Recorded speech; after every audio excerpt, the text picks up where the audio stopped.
Good morning, I'm Taylor Wilson, and today is Wednesday, September 24th, 2025. This is USA Today's The Excerpt.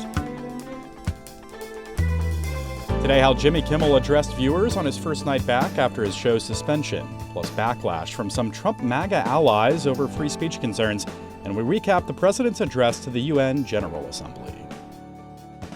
Jimmy Kimmel gave a nearly 18-minute opening monologue on the first night back following his show's temporary suspension over comments he made about Charlie Kirk. The comedian teared up while recounting the support he received in recent days, including from figures he didn't always agree with, and echoed sentiments about the importance of free speech. This show is not important. What is important is that we get to live in a country that allows us to have a show like this. Kimmel also said he didn't think the murderer of Charlie Kirk represents anyone, and he applauded Kirk's widow, Erica, for forgiving the alleged killer. He also said it was never his intention to make light of the murder of a young man.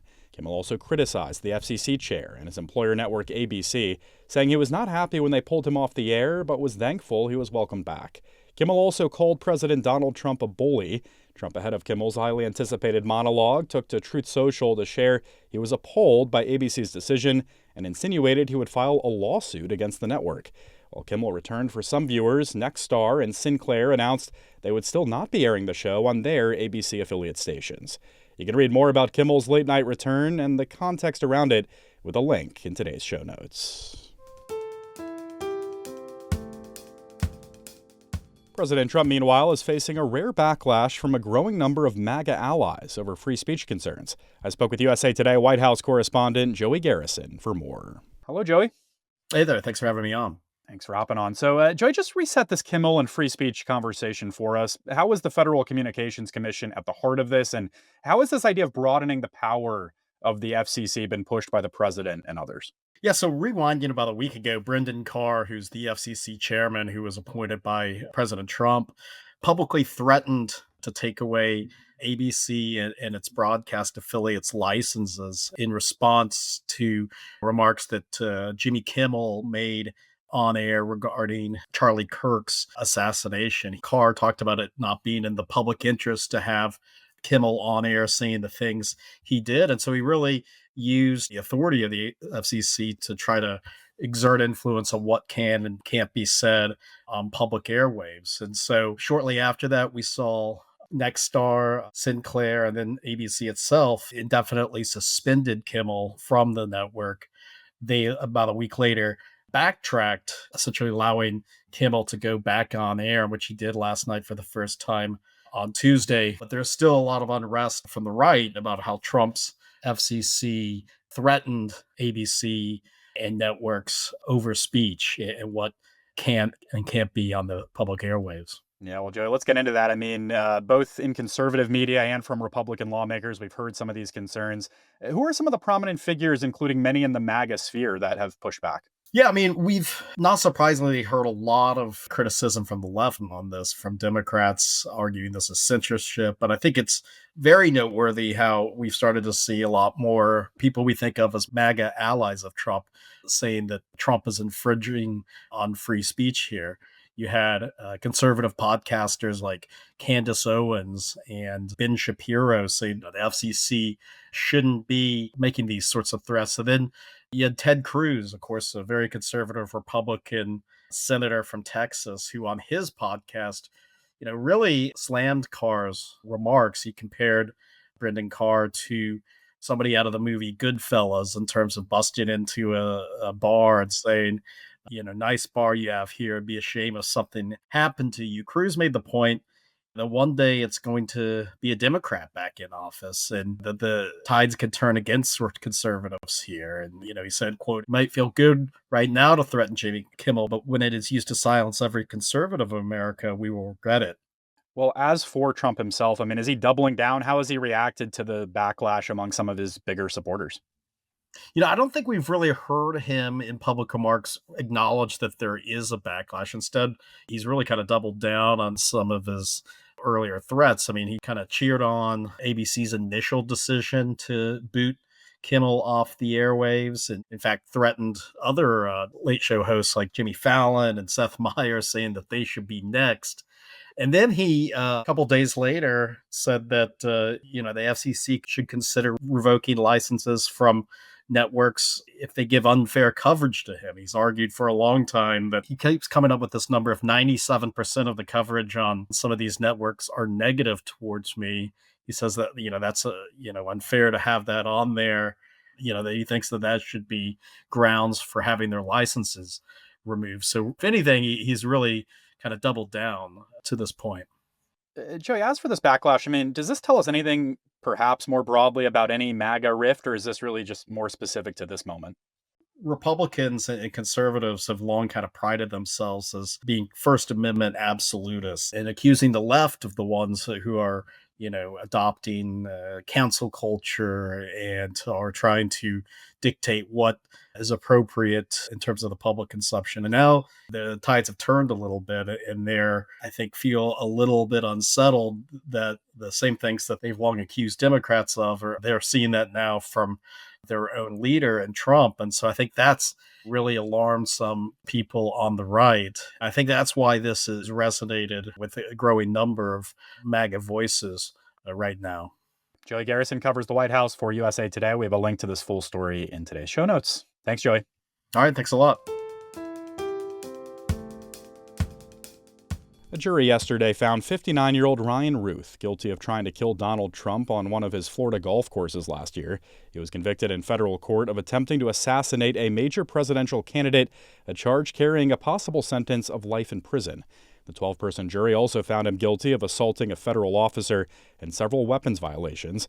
After the verdict was read, Ruth appeared to try to stab himself in the neck with a pen, and U.S. Marshals tackled him and dragged him from the courtroom. Trump said justice was served after the verdict.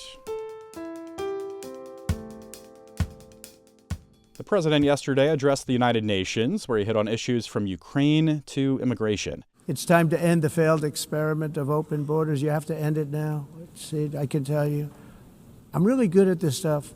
Your countries are going to hell. I spoke with USA Today White House correspondent Swapna Venugopal Ramaswamy for more. Hello, Swapna. Thanks for hopping on the show. Oh, thank you for having me, Taylor. So, Swapna, a big day at the UN as President Trump addressed the General Assembly. I know things got off to a rocky start, though. What happened? Things did get off to a rocky start.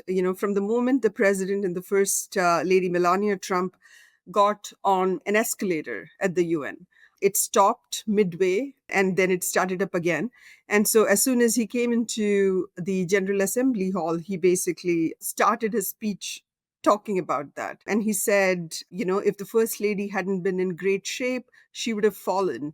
And then as he started his speech, his teleprompter stopped working. And so he was very salty about that. He said, these are two things I got from the United Nations, a bad escalator and a bad teleprompter. Thank you very much. As for his speech, I guess let's start with Ukraine. How did he address Russia's war there during his comments? And we know he met with Ukraine's leader, Volodymyr Zelensky, as well, Swapna. What came out of those discussions? Right. So President Trump basically said that the prolonged war in Ukraine is making Russia look bad. And later, he met Ukrainian President Zelensky on the sidelines of the UN General Assembly, following which Trump wrote in a social media post that he thinks with the help of European allies, Ukraine could, in fact, win back all of the land that it had lost to Russia. And this is a big departure from his comments earlier on the subject, when he's always said that Ukraine and Russia would need to engage in some kind of land swap. This is a big difference. And also in his social media post, he described Russia as a paper tiger, saying, things like this war has been going on for 3.5 years. If they were all that mighty, it would have ended in a week or something like that. Interesting. Well, shifting to the Middle East, how did he approach Gaza, Swapna? This has, of course, been a major focal point for the UN. As you know, there's been a growing push to recognize a Palestinian state. And recently, we've had countries like the UK, Canada, France, and Australia all joining in that effort. But President Trump called it a mistake. He said such a move would reward Hamas terrorists for their atrocities. And he also said that he has been deeply engaged in discussions and trying to procure a ceasefire in Israel-Hamas war. And he said that all the hostages must be released. Well, we know Trump has leaned into his tough on immigration stances while in office. That's true, Swapna, for everything from border crossings to detainment to his administration's moves on visas. And he seemed to urge Europe to follow suit in some ways at the General Assembly. How so? He basically called it a globalist immigration agenda. In recent years, Europe has dealt with a big influx of people coming from Africa and Middle East, and primarily from Syria. So in his speech, Trump told European countries to close their borders to what he described as illegal aliens. And he said that as a country, America had asserted that America belongs to American people and that Europe should do that as well. He said that such unchecked immigration is basically not sustainable. And he said that as Europe is choosing to be politically correct, therefore they're not doing anything about this. And it's basically going to end up depleting their social safety net. Swapna, he seemed to really lean into some criticisms of the UN at times before perhaps making nice with the UN Secretary General later in the day. What tone did he strike overall? So Trump basically said that the UN was squandering its potential. And he repeated his claim of stopping 7 wars and dealing with all of these leaders of these countries all by himself. And he said he never even received a phone call from the United Nations offering to help in finalizing any of these deals. And so he said basically that UN had not been part of these negotiations. Of course, there's no indication that he had reached out to them either. But that aside, he questioned the purpose of the United Nations. And he said all they seem to do is write strongly worded letters and then fail to follow up. All right, excellent breakdown for us. Swapna Venugopal Ramaswamy covers the White House for USA Today. Thank you, Swapna. Thank you for having me, Taylor. Space is the final frontier, as they say, but what exactly does that mean? The groundwork to actually build the kind of future we are hearing, one is that we are able to expand human civilization beyond Earth. We will be absolutely required to be able to sustain humans in low Earth orbit beyond just say in the International Space Station or the Tiangong Space Station. That was Namrata Goswami, professor of space security at Johns Hopkins University. Namrata recently sat down with my colleague Dana Taylor to talk about the commercial space race and how soon investments by private and state actors might pay off. You can hear that conversation right here today, beginning at 4 p.m. Eastern. Thanks for listening to The Excerpt. You can get the podcast wherever you get your pods, and as always, you can email us at podcasts@usatoday.com. I'm Taylor Wilson. I'll be back tomorrow with more of The Excerpt from USA Today.